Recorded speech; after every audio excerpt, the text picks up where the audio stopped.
En cada mensaje que Yeshua dicta a las 7 asambleas en Asia Menor, él comienza con elogios sobre las cosas que ellos están haciendo bien, pero luego confronta a aquellos que piensan que la gracia es excusa para hacer lo que ellos quieran.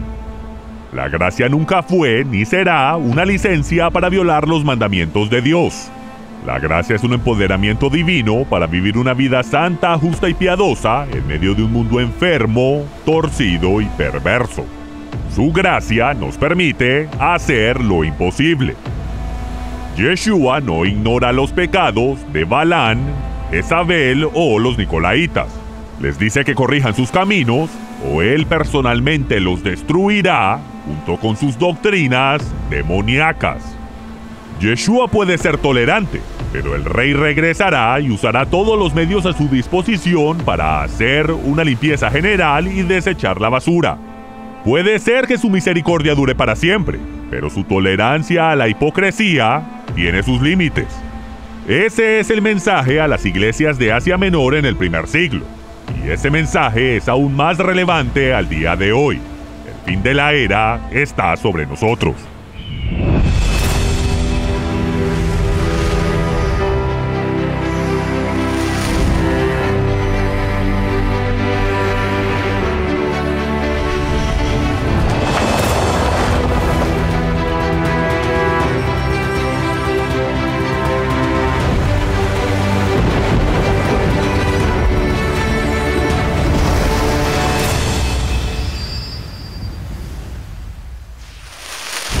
En cada carta que Yeshua dicta a las 7 asambleas en Asia Menor, él establece su posición y autoridad y la realidad de que él está en medio de ellas y entiende todo lo que está sucediendo en sus congregaciones.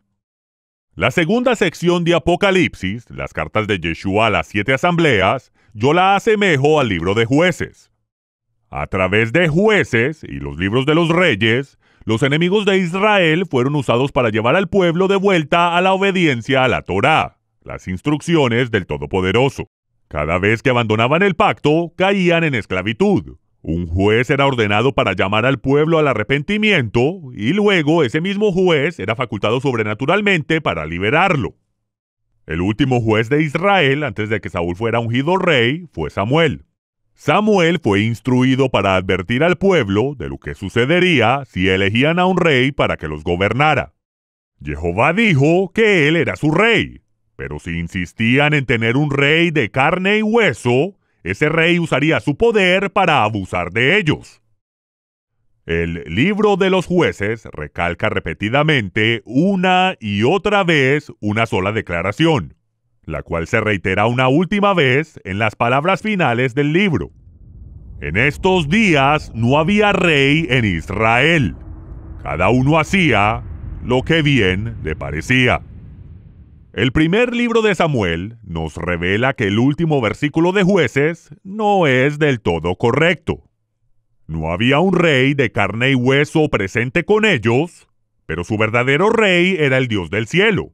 Pero como no había rey de carne y hueso en Israel, todos hacían lo que bien les parecía, incluyendo idolatría, robo, adulterio, asesinato, violación, sodomía, y los sacerdotes levíticos vendiendo sus servicios religiosos al mejor postor. Yo considero el libro de Jueces como un libro profético que aborda específicamente lo que sucede hoy. Yeshua no está personalmente presente como el rey de carne y hueso que reinará desde el trono de su padre en Jerusalén. Y debido a que nadie lo ve, cada uno hace lo que bien le parece en sus propios ojos. Yeshua sabe lo que está pasando en su nombre. Las mismas abominaciones detalladas en el libro de Jueces son referidas por Yeshua en sus cartas a las iglesias en Asia Menor, y son las mismas abominaciones que ocurren en la iglesia de hoy. Israel fue castigado una y otra vez cuando abandonó los mandamientos de Dios y adoptó las tradiciones paganas y fiestas babilónicas del culto al sol. Así como el Todopoderoso corrigió a Israel cuando se apartó de la senda, Yeshua también corrige a su pueblo de cualquier manera que sea necesario. Guerras, colapso económico, enfermedades, plagas, sequías, despojo de armas, e imposición de impuestos hasta el punto de pobreza. Todo está ahí en el libro de Jueces y en el libro de Apocalipsis. Pablo se refirió a las implicaciones proféticas del pasado en sus cartas a los santos en Corinto. Todas estas cosas le sucedieron a Israel y fueron escritas como testimonio e instrucción para nosotros, quienes nos encontramos al fin de la era. Seríamos tontos si ignoramos las lecciones de la historia y las advertencias de Yeshua sobre los problemas que asolarán la tierra antes de que venga a rescatar a sus siervos a la trompeta final. Después de que Yeshua establece su autoridad como el Rey omnisciente, él comienza su exhortación a las iglesias con elogios por lo que han estado haciendo bien.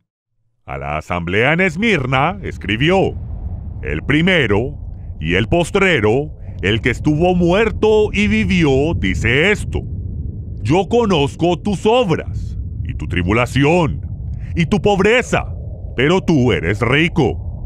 También conozco la blasfemia de los que dicen ser judíos y no lo son, sino sinagoga de Satanás. En todas sus cartas, Pablo usa los términos judíos e Israel indistintamente. Judío es un término español antiguo que designa a un israelita que vivía en el reino de Judá, a diferencia de un israelita que vivía en el área gobernada por el reino del norte de Israel. Judea estaba poblada por israelitas de todas las tribus, pero los gobernantes de Judea eran de la tribu de Judá. La primera vez que el término Yehudí o judío se usó en las escrituras fue justo antes de que Jerusalén fuera conquistada por Nabucodonosor y los habitantes de Judea fueran llevados cautivos a Babilonia. En el Evangelio de Juan, el término judío es utilizado principalmente en referencia a la secta de los fariseos, pero la mayor parte del mundo desconoce esta distinción. Pablo, o más adecuadamente Shaul, era un israelita de la tribu de Benjamín, que nació en Tarso y fue educado en la escuela de Gamaliel, en Jerusalén. Shaul se refirió a sí mismo como judío porque fue criado en la religión de los fariseos.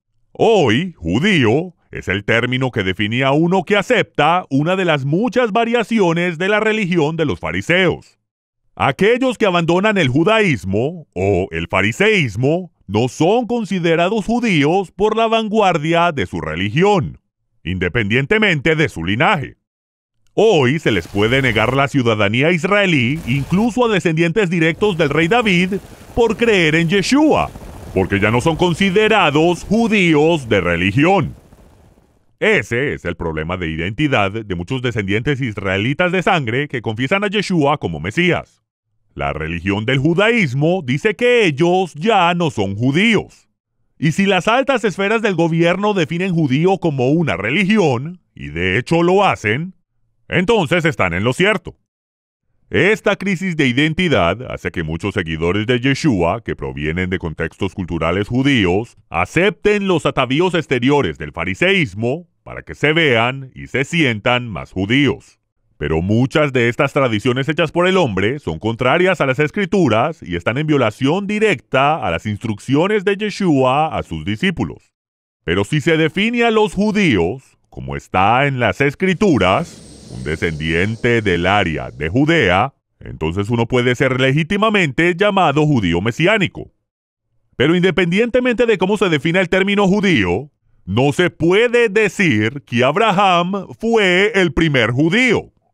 Abraham fue el primer hebreo, ibrí, el primero en cruzar y salir de Babilonia por orden del Todopoderoso.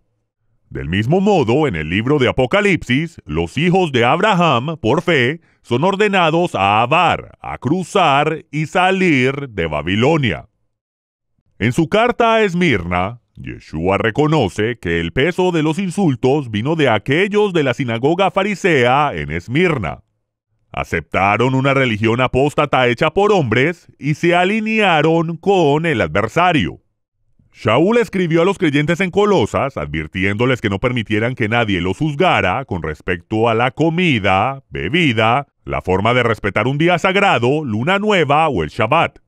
Ni los paganos de Colosas, ni los fariseos que seguían las doctrinas y los mandamientos de hombres. Tanto en Esmirna como en Colosas, aquellos que siguieron el judaísmo rabínico en lugar de seguir a Moisés, juzgaron a otros según las reglas y regulaciones que ellos inventaron. Ahora, les pregunto, ¿hay alguna diferencia entre una sinagoga farisea que juzga e insulta a los que no se someten a sus reglas y tradiciones hechas por hombres, y una congregación cristiana, cuyas reglas hechas por hombres también sirven para juzgar e insultar a aquellos que no siguen sus tradiciones paganas adoptadas? El mundo cristiano dice ser el Israel espiritual, mientras que el mundo judío dice ser el Israel físico. Reafirmo que estos dos sistemas religiosos hechos por el hombre se han alineado inadvertidamente con las obras del adversario. Yeshua estableció las reglas y habló de manera clara sobre la verdad que separaba los mandamientos de Dios de la religión inventada por los fariseos y los sistemas religiosos inventados por aquellos que llaman a Jesús el Cristo. Pablo dijo que ninguno de estos hombres les juzgue, y Yeshua invalidó sus insultos con uno propio. Ellos son la sinagoga, la iglesia, la asamblea de Satanás. Amigos, eso sí que es un insulto. Y nadie jamás insultó a los religiosos mejor que Yeshua.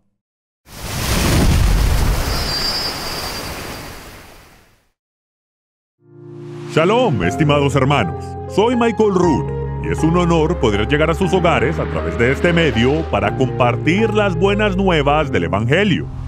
Tengo más de 40 años de estar enseñando las raíces hebreas de la fe cristiana, y habiendo vivido en Israel por muchos años, he tenido la oportunidad de estar en contacto directo con fascinantes descubrimientos arqueológicos e históricos que confirman la veracidad de las escrituras hebreas. Acompáñeme y camine por las calles de Israel donde anduvieron los profetas hebreos de la antigüedad, e incluso el mismo Jesús, Yeshua el Mesías. Descubra las historias y los secretos que se encuentran en las páginas de las Escrituras y cómo impactan nuestra generación hoy en día. El verdadero evangelio del reino les será revelado de una manera que cambiará su paradigma. Prepárese para un rudo despertar.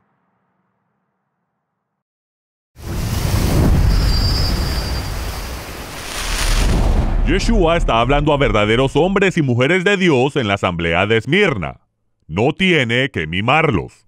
Comenzó diciendo que Él es el que una vez estuvo muerto, pero que está vivo para siempre.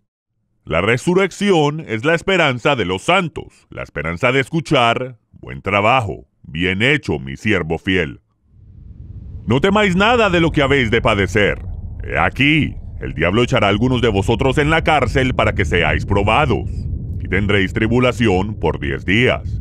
Pero sed fieles hasta la muerte, y yo os daré una corona de vida. Yeshua le dijo a sus discípulos que si querían tesoros eternos en el mundo venidero, debían tomar su cruz y ponerse en fila detrás de él. Él dijo: el mundo me odia y me va a matar. El mundo los odiará y también los matará, pero tengan confianza. Yo venceré y gobernaré este mundo. Este no es el llamado tradicional al altar que se escucha en las reuniones de cruzadas evangelísticas. Es algo más bien así. Con sus cabezas inclinadas y sus ojos cerrados sin que nadie mire alrededor, si quiere ir al cielo cuando muera, solo quiero que levante su mano desde su asiento. No queremos avergonzarlo, pero si levanta la mano le pido que dé un paso adelante y me permita orar por usted para pedirle a Jesús que entre en su corazón. ¿Qué tal si usamos un nuevo llamado al altar, como el que Yeshua usó en Esmirna, por ejemplo? Levante la mano si entiende que será insultado, que va a sufrir, que lo más seguro terminará hambriento y sin hogar a causa mía. Pasará un tiempo en prisión sin motivo alguno, será probado en el fuego de la aflicción y su vida terminará antes de que vea el fruto de su trabajo. Pero si es fiel hasta la muerte, será recompensado con la corona de la vida eterna. Ahora que sabe que no va a vivir una vida tranquila y sin dolor, no tema. Tome su cruz, que está en la parte de atrás de la iglesia, arrástrela hacia el altar mientras nadie tiene la cabeza inclinada y todo ojo está abierto para ver y criticar cada uno de sus movimientos durante el resto de su vida. Todos los cristianos tibios estarán esperando ansiosamente que usted se equivoque para que puedan sentirse mejor consigo mismos. Ahora, este sí es un llamado que dejaría por fuera a los tibios calientabancas para ser salvos, pero sería mucho menos engañoso que ofrecer el mantra de salvación para entrar por la puerta ancha que he escuchado 1.000.000 de veces desde la niñez. Tendréis tribulación por 10 días, pero sé fiel hasta la muerte y yo te daré la corona de la vida. Es de gran importancia entender que Esmirna es la única congregación que Yeshua no corrige, sino que elogia y alienta. ¿Por qué? Porque están en plena batalla, han soportado insultos, persecución, y se les ha prometido más sufrimiento y encarcelamiento injusto a manos de un gobierno corrupto. ¿La motivación? No temas, sé fiel hasta la muerte, y te recompensaré por la eternidad. Pero, ¿por qué dice que solo tendrán tribulación por 10 días? De nuevo, la parábola de Isaías cuenta la historia mejor. Porque el eneldo no se trilla con trillo, ni sobre el comino se pasa rueda de carreta, sino que con un palo se sacude el eneldo y el comino con una vara. Sin embargo, el grano es triturado, porque si no tendría que trillarse con una vara para siempre. Pero hasta esto se logra con la rueda de una carreta, no bajo los cascos de los caballos. Esta es la obra de Jehová Sebaot, el Señor de los ejércitos. Este es un consejo sabio y una estrategia excelente. 10 días de tribulación es un periodo relativamente corto de tiempo. Hay 10 días entre Yom Teruah, el día de trompetas, y Yom Kippur. En una sombra profética del cumplimiento de las fiestas del otoño del Señor, se sugiere una guerra de 10 días que llevará a la nación de Israel al borde de la destrucción. Y a menos que el Todopoderoso intervenga, Israel dejaría de existir. Pero en la culminación de esa guerra, Israel recibirá toda la tierra desde el Éufrates hasta el Nilo. Toda la tierra prometida a Abraham y a su hijo Isaac, por un pacto de sangre para siempre. 10 días para los santos de Esmirna representa un periodo de tiempo extremadamente difícil, pero relativamente corto. Un corto periodo de trilla. No se necesita la rueda de una carreta para trillar el comino, pero el pisoteo de los cascos de los caballos es lo que será necesario para aquellos que se niegan a escuchar y obedecer las palabras del profeta. El que tiene oído, oiga lo que el Espíritu dice a las asambleas. El que venciere, no sufrirá la segunda muerte.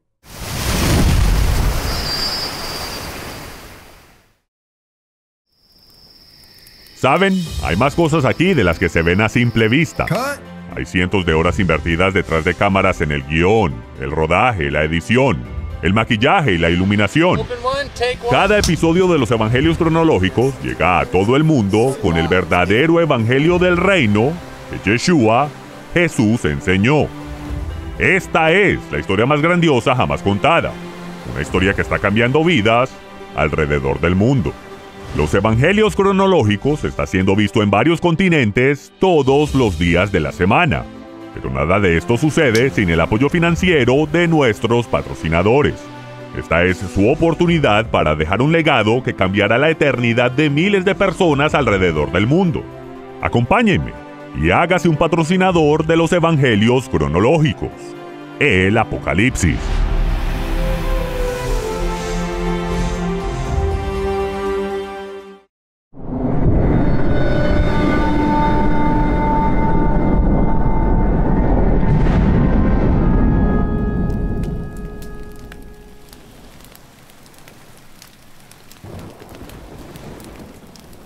A Pérgamo.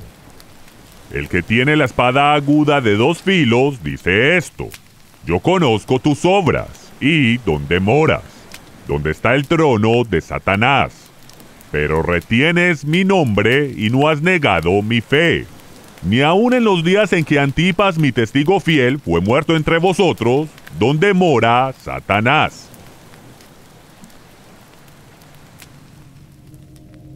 El trono de Satanás no es un asiento o una silla. Es un edificio que se construyó en el templo de Zeus, donde siervos de Yeshua fueron torturados y asesinados. Zeus era la versión griega del dios sol babilónico Tamuz. Tamuz, la reencarnación de Nimrod y todos sus semejantes posteriores a la Torre de Babel, Mitra, Ra, Zeus y Júpiter, nacieron en el momento del solsticio del invierno, en el antiguo calendario, el 25 de diciembre. A medida que la adoración babilónica al dios Sol se extendió por todo el mundo después de la confusión de las lenguas, las costumbres lentamente cambiaron a través de los siglos. Pero la adoración al Sol original de Nimrod tenía puntos en común que aún se observan en todas las culturas y religiones de la Tierra. Estas celebraciones paganas son referidas como abominaciones en las escrituras hebreas, Toevá y Sheketz. Son una violación directa al primer mandamiento exclamado desde el monte Sinaí: no tendrás otros dioses al Panaí delante de mí. Se nos ordenó ni siquiera pronunciar los nombres de otros dioses ni imitar la manera en que los paganos adoraban a sus dioses falsos, practicando las mismas tradiciones para honrar al Dios del cielo. Él dijo que eso es una abominación, que es repugnante, detestable, pútrido y vil. Todo, desde sacrificar bebés y sumergir los huevos de Pascua en la sangre de esos bebés muertos. ¿Qué tal la adoración de Samhain, el dios de la muerte, el 31 de octubre? Y no olvidemos la misa y el sacrificio de niños el 25 de diciembre. Estas son las abominaciones que los hijos perversos de Canaán practicaron, lo cual provocó que fueran expulsados de la tierra. Estas son las mismas prácticas que causaron la ira del Todopoderoso sobre Israel, tal como se registra en el libro de Jueces. Del mismo modo, los santos en Pérgamo no salieron ilesos de su torcida cultura pagana. Yeshua dijo: pero tengo unas pocas cosas contra ti, que tienes ahí a los que retienen la doctrina de Balán, que enseñaba a Balac a poner tropiezo ante los hijos de Israel, a comer de cosas sacrificadas a los ídolos y a cometer fornicación. ¿Cuál es la doctrina de Balán? Balán fue un profeta que fue contratado por el rey moabita Balac para maldecir a Israel a fin de que pudieran ser derrotados y no heredasen la tierra prometida a los hijos de Abraham, Isaac y Jacob. Sin una maldición, no había manera de que pudieran ser derrotados. Balac sabía acerca de la destrucción de Egipto y el cruce milagroso del Mar Rojo sobre tierra seca. Era bien sabido que toda nación que luchaba contra Israel era aniquilada. No podían detenerlos. Balán quería la recompensa lucrativa ofrecida por el rey Balac, por lo que desobedeció las instrucciones del Altísimo y casi fue asesinado por un ángel en la ruta a las 3 reuniones de la Cumbre de Naciones Unidas, donde se suponía que maldecería a Israel. En lugar de maldecir, Balán bendijo a Israel y dijo en su bendición que el Todopoderoso no vio ninguna transgresión en Israel. Esa revelación le dio a Balán la idea de cómo podría obtener el dinero del rey Balac. Balán le enseñó a Balac cómo inducir a Israel a pecar, con lo que quitó la bendición y la protección sobre ellos. La Torá advierte que todos los que están fuera de los mandamientos están fuera de la cobertura protectora de la Torá y están bajo una maldición. Pablo le cita esa misma maldición a los santos en Galacia. Todos los que están fuera de la ley están bajo maldición, tal como está escrito en la Torá. Así como Pablo, Balán también entendió que mientras Israel estuviera dentro de la cerca protectora de los mandamientos de la Torá, ninguna maldición podría caer sobre ellos. Así que Balán le instruyó a Balac a usar a las prostitutas del templo pagano y así seducir a los hombres de Israel para que entrasen a adorar a Baal, a comer de todos sus sacrificios y participar en actos sexuales que están prohibidos en la Torá. Cometer fornicación en hebreo es literalmente involucrarse en asuntos de hervá, actividades sexuales prohibidas que están claramente detalladas en la Torá. Una vez que los hombres de Israel fueron atraídos a los placeres ofrecidos por las prostitutas del templo, violaron los mandamientos de Dios y miles de ellos murieron. Tan pronto que Israel se ocupó de su pecado, ejecutando a los ofensores, mataron al rey Balac y a su codicioso profeta Balán también.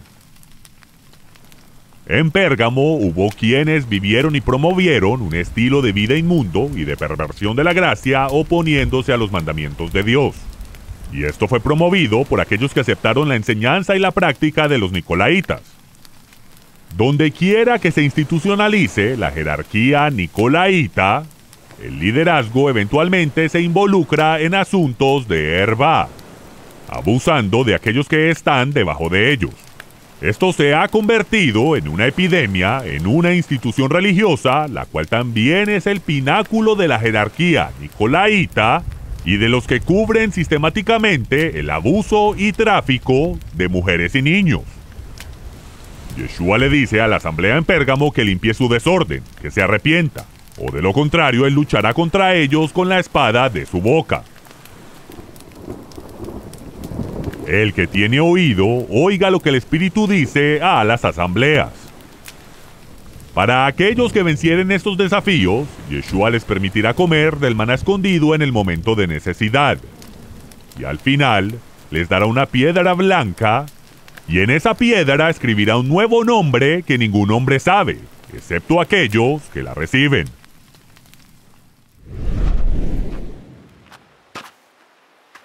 Es en esta sombría y desolada isla de Patmos que Juan recibió la revelación de Yeshua como el Mesías, el juez todopoderoso que regirá la tierra con absoluto poder y autoridad. Aunque los gobernantes de este mundo conspiren contra Jehová y contra el Mesías, el Todopoderoso se burlará de ellos a medida que sus planes de dominio global son incinerados frente a sus propios ojos. Aquellos que han doblado su rodilla ante Satanás, por su parte del nuevo orden mundial, verán sus esperanzas despedazadas sobre la roca, mientras Yeshua destruye a aquellos que intentan aniquilar a Israel e intentan anular el pacto eterno que Dios hizo con su pueblo. Así es, toda la tierra, desde el Éufrates hasta el Nilo, pertenece a los hijos de Israel, y toda nación que se levante en contra de ese pacto se encontrará en el campo de batalla contra el Todopoderoso. Soy Michael Root, deseándoles shalom, paz.